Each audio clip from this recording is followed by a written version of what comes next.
Hello everyone, welcome to global online. This is Ankita Soch. Students, Madhya Pradesh SET 2023 paper one preparation की एक new lecture series में आज हम discuss करने वाले हैं टीचिंग एप्टीट्यूड, यानी कि शिक्षण योग्यता का बेसिक इंट्रोडक्शन एंड उसके डिफरेंट लेवल्स, जो कि एग्जामिनेशन पॉइंट ऑफ व्यू से बहुत ही ज़्यादा इंपॉर्टेंट है।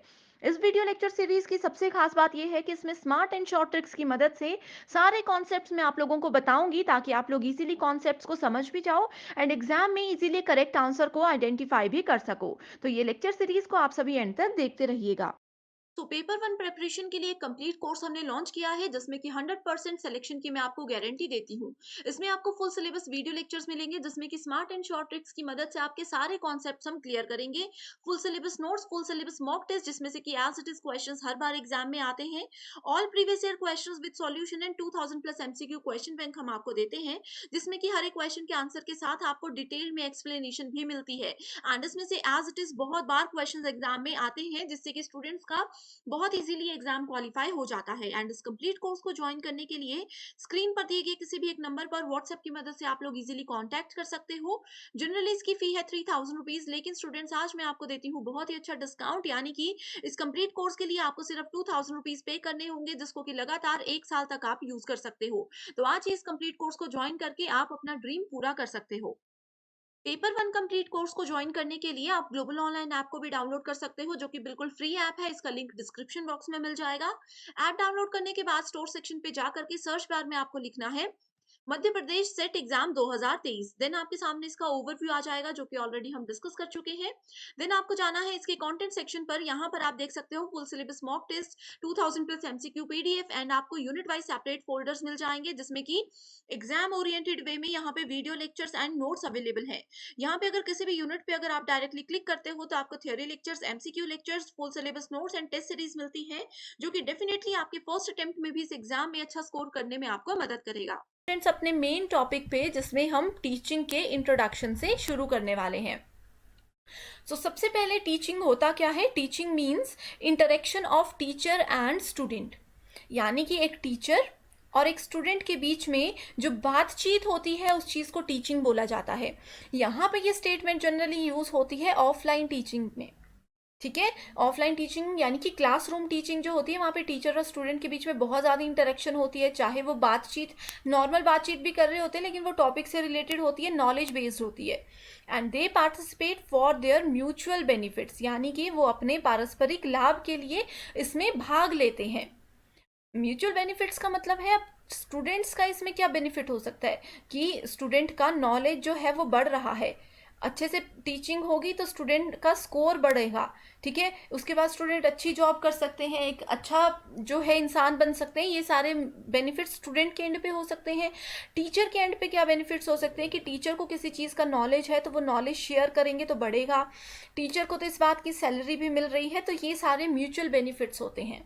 ये वाली स्टेटमेंट्स जो है स्टूडेंट्स, ये एग्जाम में एज इट इज आई थी 2016 में, कि दे participate for their mutual benefits. ये स्टेटमेंट ट्रू है या फॉल्स है? तो आप लोगों ने क्या करना है, जो भी स्टेटमेंट्स मैं आपको बता रही हूँ उनको आपने अच्छे से नोट कर लेना है। नेक्स्ट है, both have their own objective and target to achieve. Right, so दोनों के अपने ऑब्जेक्टिव हैं, दोनों के अपने उद्देश्य और लक्ष्य हैं, जिनको प्राप्त करने के लिए टीचिंग में वो टीचिंग लर्निंग प्रोसेस में वो पार्टिसिपेट करते हैं। The main function of teaching is to make learning effective. अब मैं आपको पढ़ा रही हूँ, आप लोग उस चीज़ को अच्छे से सीख सको, आपकी लर्निंग और बेटर होती रहे, ये एक टीचर का मेन मकसद होता है। तो इसके लिए हम क्या करते हैं, इसके लिए हम रियल लाइफ एग्जांपल्स प्रेजेंट करते हैं, हम आपको डायग्राम्स, इमेजेस की हेल्प से हर एक चीज़ बताते हैं। तो यही बोला है कि टीचिंग का मेन फंक्शन होता है कि जो लर्निंग है, जो एक स्टूडेंट कुछ चीज़ें सीख रहा है, वो इफेक्टिवली सीख सके। राइट, सो आई होप यहाँ तक जो टीचिंग का इंट्रोडक्शन मैंने दिया है वो बिल्कुल क्लियर है। टीचिंग प्रोसेस एक ऐसा प्रोसेस है जहाँ पे 3 चीज़ें हमारे सामने होती है, एक टीचर, एक स्टूडेंट जिसको लर्नर भी बोलते हैं, एक एजुकेशन जो कि करिकुलम होता है। ठीक है, 3 चीज़ें होती है कि क्या सिलेबस पढ़ाना है, कौन पढ़ाएगा, वो टीचर है, कौन पढ़ेगा, वो स्टूडेंट है। तो ये 3 चीज़ें बहुत ही ज़्यादा इंपॉर्टेंट है। नेक्स्ट है स्टूडेंट्स कुछ इंपॉर्टेंट टीचिंग के डेफिनेशंस, जो कि अगेन प्रीवियस ईयर बहुत बार पूछी गई हैं, तो आप लोगों ने इसको अच्छे से पढ़ना है। ऐसे पूछा जाता है एग्जाम में, जैसे कि यहाँ पे एक डेफिनेशन दी है, ठीक है, नीचे मल्टीपल नाम दिए होंगे, आपको बताना है कि ये वाली डेफिनेशन किसने प्रोवाइड करवाई थी। तो सबसे पहले H.C. मॉरिसन, इन्होंने कहा था कि teaching is intimate contact between the more mature personality and a less mature one, यानी कि शिक्षण एक अधिक परिपक्व व्यक्तित्व और एक कम परिपक्व व्यक्तित्व के बीच घनिष्ठ संपर्क है। अब कैसे है ये मैं बताऊं। तो टीचर है, टीचर क्या है, मोर मेच्योर है, टीचर के पास नॉलेज है, टीचर की एज मैटर नहीं करती, चाहे यहाँ पे टीचर के पास नॉलेज है एंड उनको पता है कि अपना नॉलेज कैसे दूसरे पर्सन तक पहुँचाना है। एंड लेस मेच्योर कौन है, लेस मेच्योर है स्टूडेंट जिनको उस टॉपिक के बारे में कुछ भी नहीं पता एंड वो सीखना चाहते हैं। तो ये कहा था H.C. मॉरिसन ने। आप लोग साथ साथ हिंदी एक्सप्लेनेशन भी डिटेल में देख सकते हो। नेक्स्ट है जैक्सन, ये कहते हैं कि teaching is a face to face encounter between two or more persons, one is a teacher intends to effect certain changes in other participant, जो कि स्टूडेंट है। यानी कि दो लोगों के बीच में इंटरेक्शन होती है, लेकिन इसमें बोला गया है कि फेस टू फेस इंटरेक्शन होती है। ये स्टेटमेंट्स एक्चुअली जब दी गई थी तो ऑफलाइन टीचिंग ही रहा करती थी, तो ऑनलाइन में ज़रूरी नहीं है फेस टू फेस। अब हम लोग आपको पढ़ा रहे हैं, हमारी तो कहीं पे भी फेस टू फेस ये इंटरेक्शन नहीं है, तो फिर भी ये टीचिंग होती है, राइट। नेक्स्ट है स्मिथ ने क्या स्टेटमेंट दी थी, इन्होंने बोला था कि teaching is an organised system of specific activities aim to help the learner something. यानी कि टीचिंग जो है एक ऑर्गेनाइज्ड सिस्टम है, उसमें बहुत सी एक्टिविटीज़ होती हैं जिससे कि लर्नर कुछ नया सीख सकता है। हर बार लर्नर कुछ नया सीखता है टीचिंग से। नेक्स्ट है ऑप्शन नंबर यहाँ पे फोर्थ है, ग्रीन है इनका नाम, जिन्होंने ये स्टेटमेंट दी है कि it is a profession and said that teaching is what a teacher does for the development of a child, कि ये एक प्रोफेशन है, अब मैं आपको पढ़ा रही हूँ, ये मेरा पेशा है। एंड एक अच्छा टीचिंग वो माना जाती है, एक अच्छी टीचिंग वो मानी जाती है जिसमें शिक्षक बच्चे के विकास के लिए इनिशिएटिव्स ले, बच्चे के विकास के लिए कुछ कदम उठाए, ऐसा करे कि वो बच्चे अच्छे से चीज़ों को समझ सके। तो ये स्टेटमेंट दी थी ग्रीन ने, right. So I hope students teaching के बेसिक इंट्रोडक्शन एंड ये जो 4 इंपॉर्टेंट डेफिनेशंस हैं ये आपने नोट कर ली हैं। एग्जाम में एज इट इज़ पूछा जाता है, कई बार होता है कि किसने ये स्टेटमेंट दी है उनका नाम पूछा जाएगा, कई बार ये होता है कि मल्टीपल स्टेटमेंट्स में से आपको बताना है कि कौन सी ट्रू है कौन सी फॉल्स है, तो आपको ये सारी की सारी स्टेटमेंट्स याद रखनी है, ये बहुत ही ज़्यादा इंपॉर्टेंट है, राइट। सो बढ़ते हैं अब अपने अगले टॉपिक पे, जिसमें हम बात करने वाले हैं nature and characteristics of teaching की, यानी कि शिक्षण की क्या प्रकृति होती है एंड उसकी क्या विशेषताएं होती हैं। तो सबसे पहली स्टेटमेंट बोलती है कि teaching is N interactive process, कि शिक्षण क्या है, ये संवादात्मक प्रक्रिया है। अब ये मैंने आपको पहली स्टेटमेंट में ही बताया कि टीचर एक इंटरेक्शन होता है किसके बीच में, स्टूडेंट्स और लर्नर के बीच में, स्टूडेंट्स और टीचर के बीच में, तो वही चीज़ यहाँ पे बोली गई है। दूसरी स्टेटमेंट में बोला गया है कि it is a process of development and learning. ठीक है, अब मैं आपको अच्छा पढ़ाऊंगी, अगर इस चीज़ को देखो रियल लाइफ एग्जांपल से समझने की कोशिश करना, कि अगर एक टीचर आपको अच्छा पढ़ा रहा है तो इससे क्या होगा, डेवलपमेंट होगी, किसकी होगी, टीचर की भी होगी, स्टूडेंट की भी होगी। वहीं लर्निंग, टीचर भी बहुत कुछ सीखेगा, स्टूडेंट भी बहुत कुछ सीखेगा। तो टीचिंग एक ऐसा प्रोसेस है जहाँ पे विकास और सीखने की प्रक्रिया दोनों में ही बराबर रहती है। नेक्स्ट है, एंड स्टूडेंट्स ये नेचर एंड कैरेक्टरिस्टिक्स में ऐसे क्वेश्चंस आते हैं, जैसे 4 स्टेटमेंट्स गिवन है, आपको बताना होगा कि इनमें से कौन सी स्टेटमेंट टीचिंग के रिगार्ड में ट्रू है, कौन सी फॉल्स है, ठीक है। नेक्स्ट है, teaching cause a change in behaviour, यानी कि शिक्षण व्यवहार में परिवर्तन का कारण बनता है। तो यस, ये स्टेटमेंट पे बिल्कुल करेक्ट है कि अब जैसे अगर आपको कोई अच्छा टीचर, आपको याद होगा कि स्कूल के टाइम पे भी कोई अच्छे टीचर अगर आपको मिले होंगे तो आपके बिहेवियर में उन्होंने काफ़ी चेंज लाए होंगे, पॉजिटिव चेंज हो सकते हैं, ज़्यादातर उन्हीं की बात की जाती है यहाँ पे, ठीक है। तो अच्छा पढ़ाने से एक स्टूडेंट के बिहेवियर में बहुत चेंजेस आते हैं। एंड स्टूडेंट्स, अगर आपको ये वीडियो पसंद आ रही है आप लाइक ज़रूर कीजिए, एंड यहाँ तक कोई डाउट अगर नहीं है तो कमेंट कीजिए कि यस बिल्कुल क्लियर है, एंड अगर कोई डाउट है तो आप डाउट भी साथ साथ में पूछ सकते हो, ताकि मैं आपको नेक्स्ट वीडियो में सबसे पहले वो डाउट सेशन लेकर आऊँ एंड सारे कॉन्सेप्ट्स आपके बिल्कुल क्लियर कर दूँ। सो नेक्स्ट है, teaching is an art as well as science. टीचिंग क्या एक कला है, अब आप बोलोगे कि इसमें कला की क्या बात है, तो देखो आप कई बार अपने आसपास, आप लोग तो जीआरएफ की तैयारी कर रहे हो, पता है टीचिंग में ही जाना है आपको, लेकिन बहुत से लोग ऐसे होते हैं जो कि स्टेज पे जाकर के बच्चों के सामने या किसी के सामने टीचिंग नहीं कर सकते। तो ये भी एक कला होती है एंड ये एक विज्ञान भी है कि हम कैसे अपनी बात किसी के सामने प्रेजेंट कर रहे हैं, कैसे इमीडिएटली रियल लाइफ एग्जाम्पल्स और लॉजिक्स हम सामने वाले के सामने पेश कर रहे हैं ताकि वो चीज़ों को अच्छे से समझ सके। Next is teaching is face to face encounter, आमने सामने की जाने वाली एक चीज है ये पहले की बातें थी, लेकिन अब तो आपको पता है हम लोग तो फेस टू फेस नहीं कर रहे हैं, फिर भी अच्छा इंटरेक्शन चल रहा है, right. So teaching is observable, measurable and modifiable, यानी कि शिक्षण देखने योग्य, मापने योग्य और परिवर्तनीय है। यानी कि टीचिंग को हम ऑब्जर्व करेंगे। अब जैसे आप लोग भी अगर टीचर बनना चाहते हो सकता है कि आपको मेरी टीचिंग स्टाइल में कुछ ऐसा पॉइंट अच्छा लगे, कुछ ऐसी चीज़ अच्छी लगे कि आप बोलो नहीं, जब मैं टीचर बनूंगा या बनूंगी तो हम भी यही चीज़ अपने आप में डालेंगे, तो वो होता है ऑब्जर्वेबल। मेजरेबल, कि हम मेजर कर रहे हैं कि हाँ ये उन्होंने अच्छा नहीं करवाया, ये अच्छा करवाया, ये जो भी है इस तरह से। एंड मॉडिफाइबल, अगर आपको लगता है कि मेरे पढ़ाने के तरीके में कोई चेंजेस करने हैं तो आप मुझे बता सकते हो, ठीक है, तो मैं उस चीज़ में चेंज करूँगी, यानी कि मैं अपने नेचर को, अपने टीचिंग के बेसिक नेचर को थोड़ा सा मॉडिफाई कर सकती हूँ, ठीक है। सो ये होते हैं observable, measurable and modifiable. Next है टीचिंग इज स्किल्ड ऑक्यूपेशन। जो एक टीचर होता है वो एक स्किल्ड पर्सन होना चाहिए, कुशल व्यक्ति होना चाहिए। अगर किसी में टीचिंग की स्किल्स ही नहीं है, एक पर्सन है ए, उसको नॉलेज बहुत ज़्यादा है, उस पर्सन को 100% किसी भी टॉपिक का नॉलेज रहता है, लेकिन उनको ये नहीं पता कि अपनी चीज़ किसी दूसरे के सामने कैसे प्रेजेंट करनी है, तो वो एक स्किल्ड ऑक्यूपेशन, स्किल्ड पर्सन नहीं है।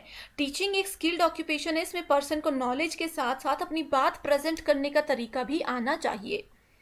Teaching is both a conscious and unconscious process, ठीक है, ये चेतन और अचेतन दोनों ही प्रक्रियाएं हैं। Teaching is from memory level to reflective level, ये नेक्स्ट हमारा टॉपिक है, इसको हम डिटेल में देखेंगे। नेक्स्ट है teaching is a continuum of training, conditioning, instruction and indoctrination. ये टॉपिक बहुत इंपॉर्टेंट है, इसको हम नेक्स्ट वीडियो में देखेंगे। अभी आप बस इतना याद रख लीजिए कि ये ट्रेनिंग, कंडीशनिंग, इंस्ट्रक्शन और इंडोक्ट्रिनेशन टीचिंग के ही जो है पार्ट होते हैं, ठीक है। ये क्वेश्चन भी एग्जाम में पूछे जाते हैं, इसको हम आगे देखेंगे। बात करने वाले हैं लेवल्स ऑफ टीचिंग की। सो लेवल्स पे जाने से पहले स्टूडेंट्स, अभी तक हमने nature, characteristics, definitions and introduction, ये 4 चीज़ें पढ़ी हैं। इसमें कोई डाउट है अभी तक, एक बार चेक कर लीजिए, फिर मुझे कमेंट कीजिए। अगर बिल्कुल क्लियर है तो भी यस कीजिए, अदरवाइज कोई डाउट है तो वो टॉपिक मुझे कमेंट कर दीजिए। लेवल्स होते हैं टीचिंग के 3, जिसकी बात हमने यहाँ पे की थी, मेमोरी टू रिफ्लेक्टिव, ठीक है। 3 लेवल्स होते हैं, मेमोरी टू रिफ्लेक्टिव, बीच में आता है अंडरस्टैंडिंग लेवल।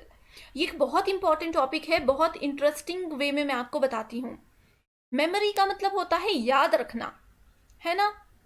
तो सबसे छोटा बच्चा, सबसे जो लोवेस्ट लेवल होता है वो होता है मेमोरी लेवल। अब आप लोग अगर 0 से लेकर के 2 साल तक के बच्चे की, चलो हम यहाँ पे बात करते हैं, वो बच्चा क्या होता है, मेमोरी लेवल पे काम करता है। अगर हम उस बच्चे को कुछ चीज़ें सिखाते हैं, वो इमीडिएटली सीख जाएगा, बस वो दिमाग में रखेंगे, उनको ज़्यादा चीज़ों के बारे में पता नहीं होता।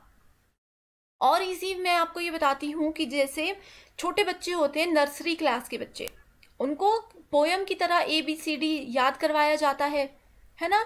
सो पोयम की तरह तो वो याद कर लेते हैं। ये होता है मेमोरी लेवल, जिसमें कि रट्टा मारने पे फोकस किया जाता है, इसमें क्रैमिंग की जाती है। जहां पे भी एग्जाम में आपको पूछा जाएगा कि टीचिंग के कौन से लेवल में रोट लर्निंग पर फोकस किया जाता है, ठीक है, तो वो होता है मेमोरी लेवल। इसको ऐसे याद रखिए कि छोटे बच्चों को गाने की तरह ABCD याद करवाया जाता है, उनको लेकिन ये नहीं पता होता कि A फॉर एप्पल है तो एप्पल एग्जैक्टली होता क्या है, इसका यूज क्या होता है। दूसरा लेवल आता है फिर हमारे पास अंडरस्टैंडिंग लेवल। अंडरस्टैंडिंग लेवल इससे थोड़ा सा हायर लेवल होता है, जिसमें वो बच्चा समझने लग जाता है कि A फॉर एप्पल होता है एंड एप्पल कुछ इस तरह से दिखता है, ठीक है। दूसरे में वो समझ आता है B फॉर बॉल होती है, बॉल कुछ इस तरह से दिखती है, राइट। सो ये होता है अंडरस्टैंडिंग लेवल, जिसमें कि एक बच्चा अपने थोड़े से मेमोरी लेवल से ऊपर जा करके चीज़ों को समझने लग जाता है। लेकिन अंडरस्टैंडिंग लेवल बच्चे का तभी एक्टिव रह पाता है जब वो मेमोरी लेवल पे पूरी तरह से काम कर चुका हो। यानी कि अगर किसी बच्चे को ए पता है तभी वो ए फॉर एप्पल याद रख पाएगा, बी पता है तभी वो बी फॉर बॉल याद रख पाएगा। सो अंडरस्टैंडिंग लेवल में पहले मेमोरी लेवल का ही रोल होता है, उसके बाद अंडरस्टैंडिंग लेवल आता है। नेक्स्ट आता है फिर हमारे पास रिफ्लेक्टिव लेवल, ये होता है हाईएस्ट लेवल।